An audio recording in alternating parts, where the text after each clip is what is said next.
Hello, everyone. Welcome back to the Sarah Centrella Show. I have another solo episode for you today. This has just been a great way for me to, I guess, share what I've been going through, how I've been feeling in a way that allows me to be really vulnerable. Maybe it's because I just feel like I'm talking to myself and no one will ever hear this.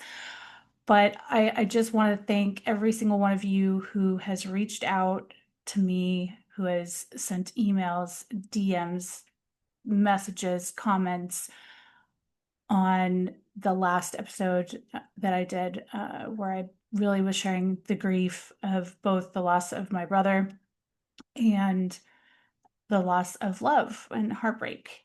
That was a hard episode to to do and to share all of that.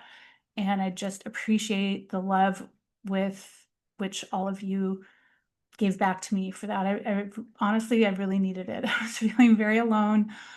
And the grieving process, as anyone knows who's been through it, is just such a strange thing. It's something that you have no control over, and it just kind of sideswipes you at the most unexpected times. And I think that was for me just so strange. I had never gone through anything like that. And to go through it simultaneously with heartbreak is a lot, to put it mildly.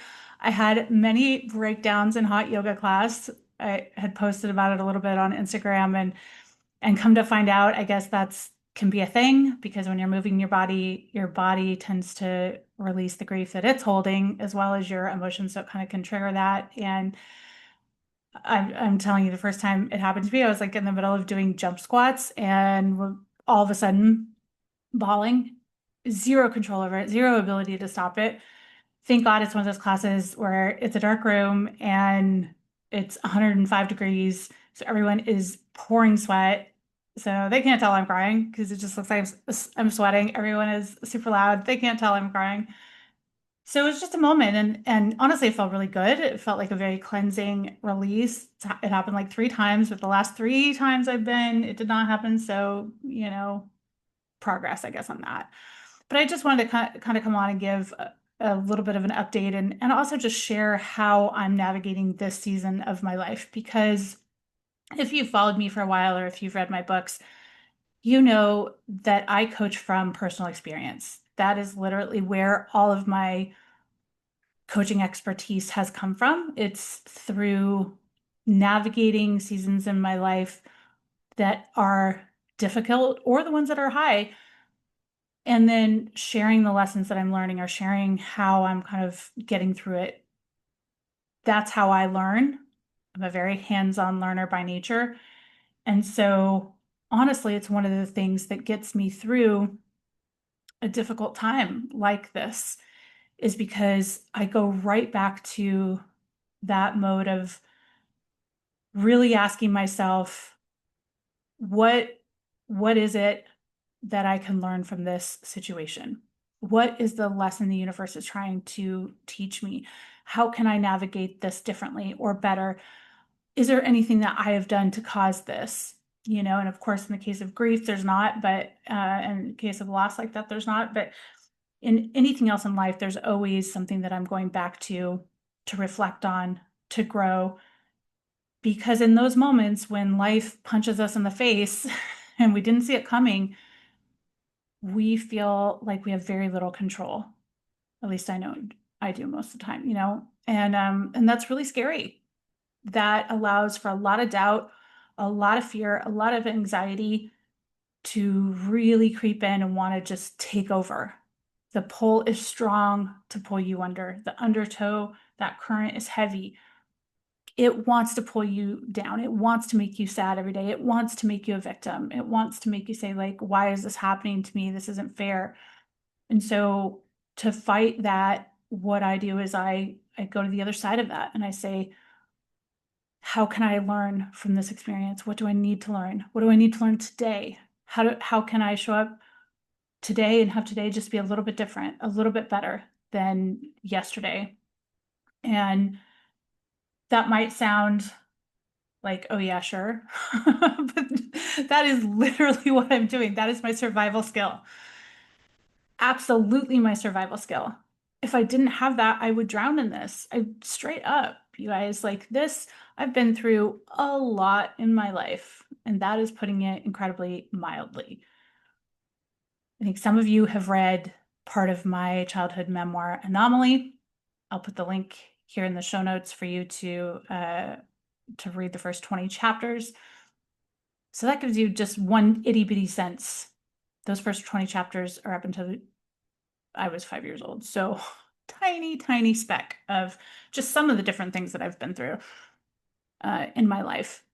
But this last 2 months, 2.5 months, has really, really been tough. I'm not going to sugarcoat it. I'm not going to lie to you. It was the first time where I was like, man, maybe I'm not strong enough for this. Maybe I can't do this. And that was a scary thought because, like I said, I've been through a lot and I've always been able to uh, push myself. But I think a lot of the skills that I've used in the past no longer serve me. I've outgrown them. I've worked hard to remove them or replace them because I've evolved and I've done a lot of work. And so in the past, when something bad or negative or hurtful would happen, my mechanism would be to shut down, to get angry. Not anger, but like allow frustration or kind of resentment to build as a protection, because if I'm mad at someone, then I don't want to be with them. Or if I'm mad at someone, then that's my choice to not have them in my life or whatever the case is. And I knew this time I did not want to show up that way.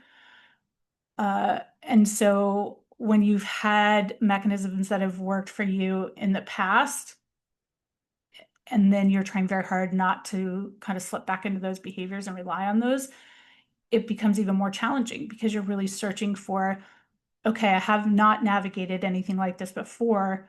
So how do I show up differently? How do I move through this with grace, with self-love, with love in general? And how do I allow the grief and be okay with the grief?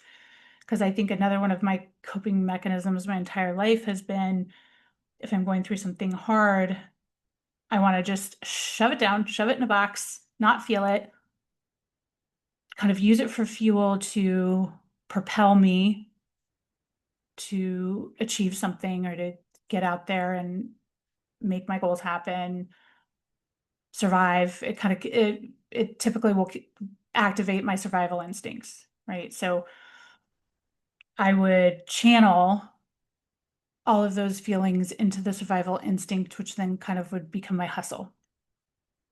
And that worked for me for my whole life. Like, I'm not going to knock it. The hustle was amazing. Hello, hustle, believe, receive, I will always be a hustler. I will always work. But I think in the way that I had done it my whole life was always kind of intertwined with struggle.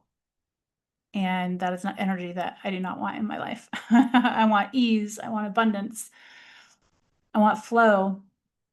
And so I knew I couldn't channel all this into that negative struggle, forced kind of hustle. I had to feel it.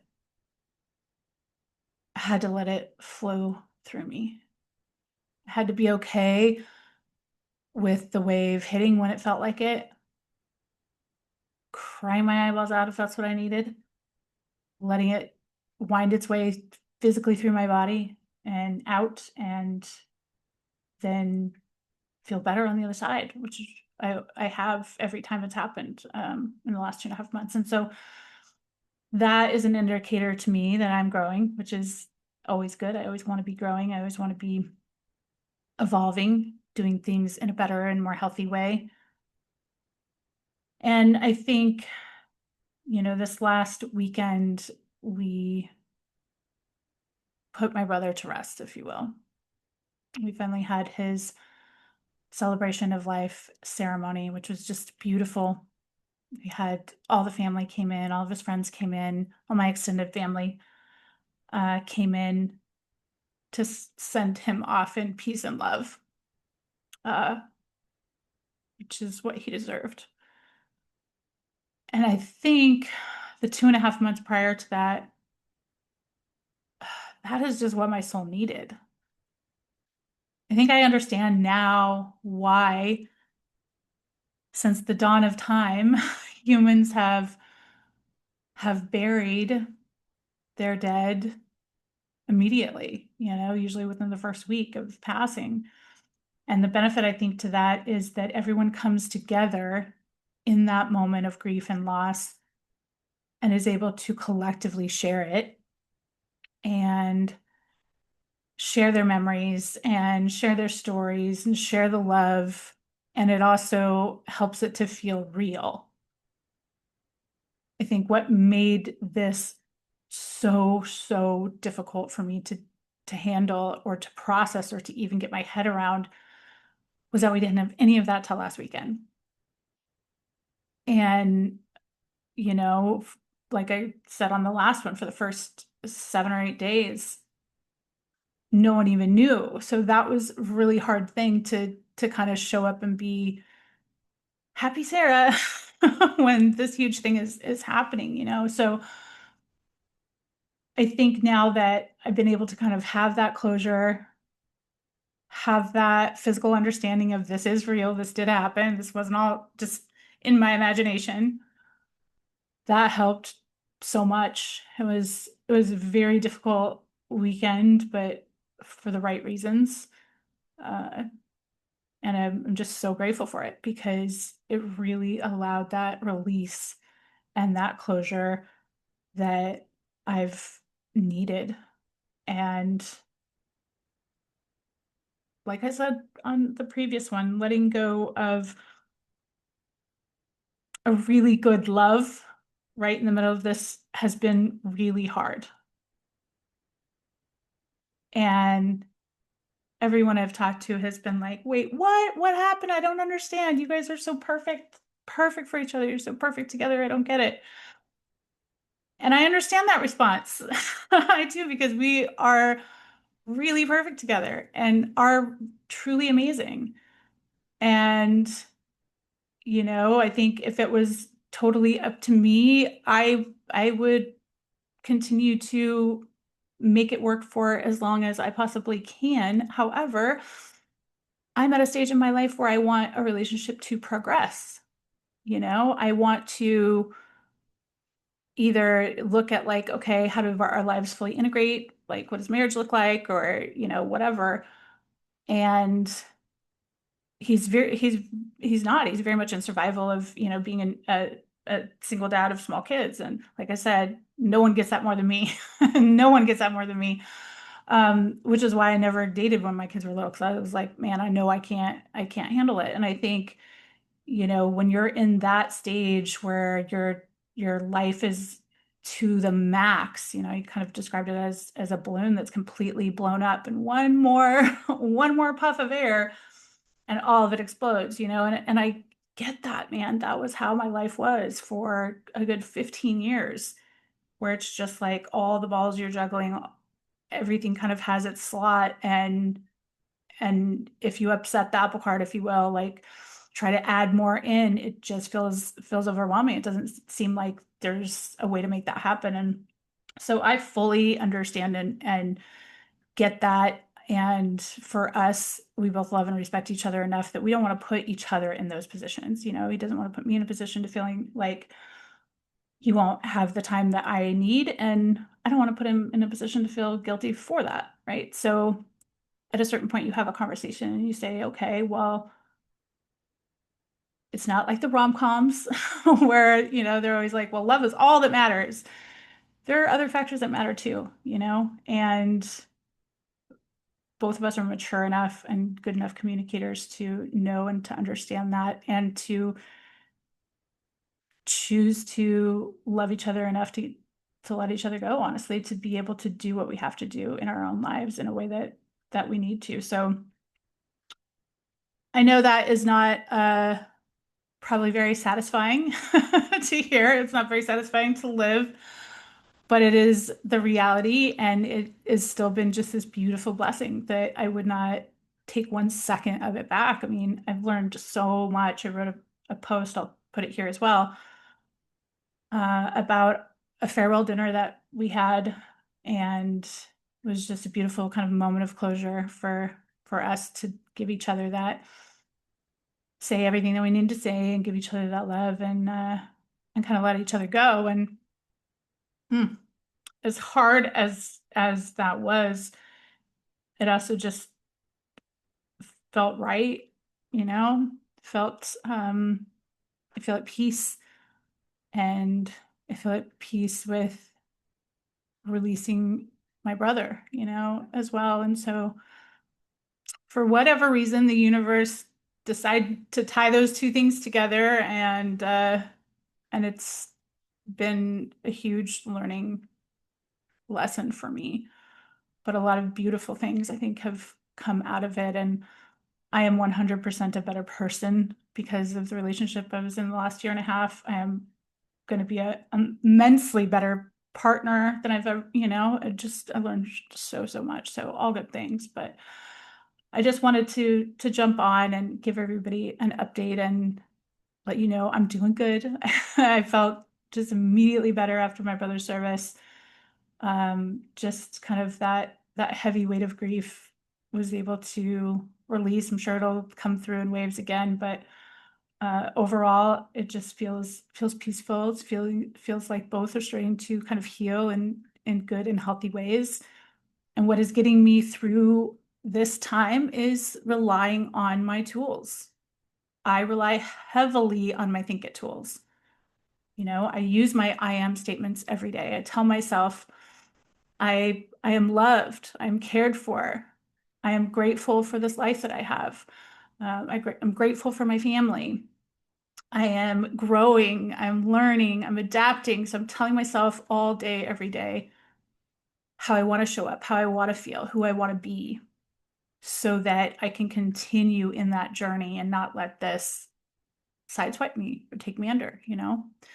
And using mental tennis in those moments when the other thoughts come in, the darker thoughts that are like, are you not lovable? Or people will always leave you, whatever the case is, those thoughts. And so knowing how to use my mental tennis and say, that's bullshit. This is, what is best for me. I trust the process. I've always trusted the universe and trusted the process, that it knows what is best for me and it can see the future when I can't. And I 100% trust it right now, like 1,000%, because it's never let me down.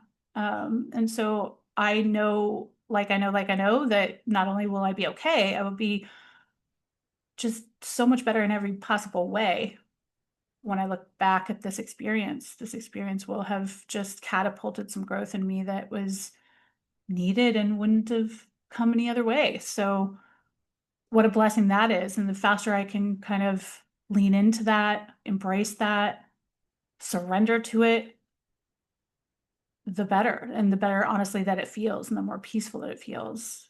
And you kind of let go of fighting it, letting go of the struggle of that. And I think probably most of you know I am about to embark on my biggest adventure ever, a trip of a lifetime. I am headed to Europe, Rome specifically. I fly into Rome in about 2 weeks.